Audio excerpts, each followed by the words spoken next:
25th, 2024. Just thought we'd do a little update because the next several months are going to be very hectic for us. This coming Friday, the 1st of March, we have our youngest daughter's wedding in Savannah. Immediately from returning from that, the next week we'll be in Palatka, Florida for 3 weeks of hosting a round canopy parachute school, 3 weeks long.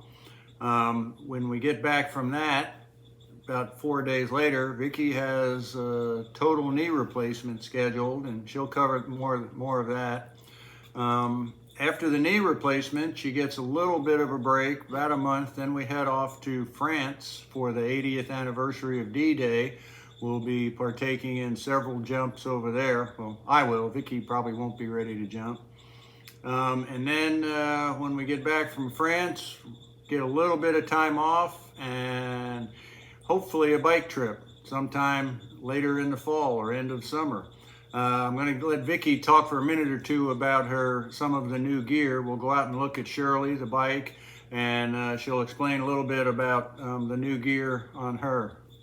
Well, there's not a whole lot to explain other than I have pretty much worn my knees out.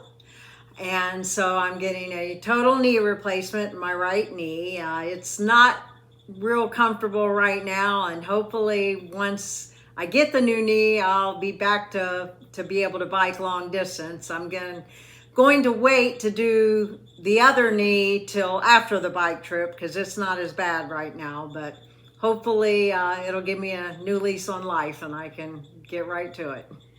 All right, we're going to go ahead and take a short break here, relocate, and Vicky wants to cover a couple of new additions to Shirley.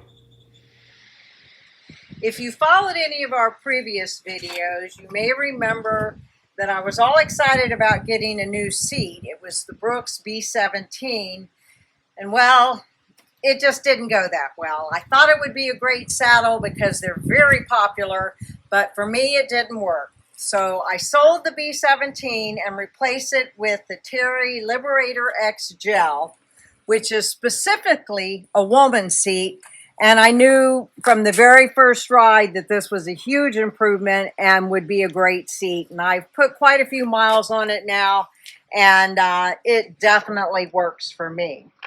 The only other little update I did is Jim had made some little foam pads here for me on the first bike trip because I needed something to lean on because it wasn't comfortable on just the handlebar. But we put them on with duct tape, and that duct tape tended to get a little bit messed up after a while. So I just made these little holders out of some fabric, and they work really well because it covers the foam, makes it smoother, and it's something I can take off and throw in the wash if I ever want to. So that was a simple little improvement, but it was a good one. All right, well, that was the update on Shirley. We'll go ahead and wrap this up. It's a short one, but we'll try and get a few more videos done while we're down in Palatka. We'll be living in Harvey for the 3 weeks, and we'll get some parachuting videos and talk to a couple of the other key folks involved in the round canopy parachuting team. And if you don't know what Harvey means, for those of you who are new to these videos, Harvey is our RV. It was named by the family that owned it before we did because when the parents said, go get in the RV, the kids thought they were saying, go get in Harvey, and they're like, who's Harvey? So we kept the name. All right, that's all for now. See you on the next video.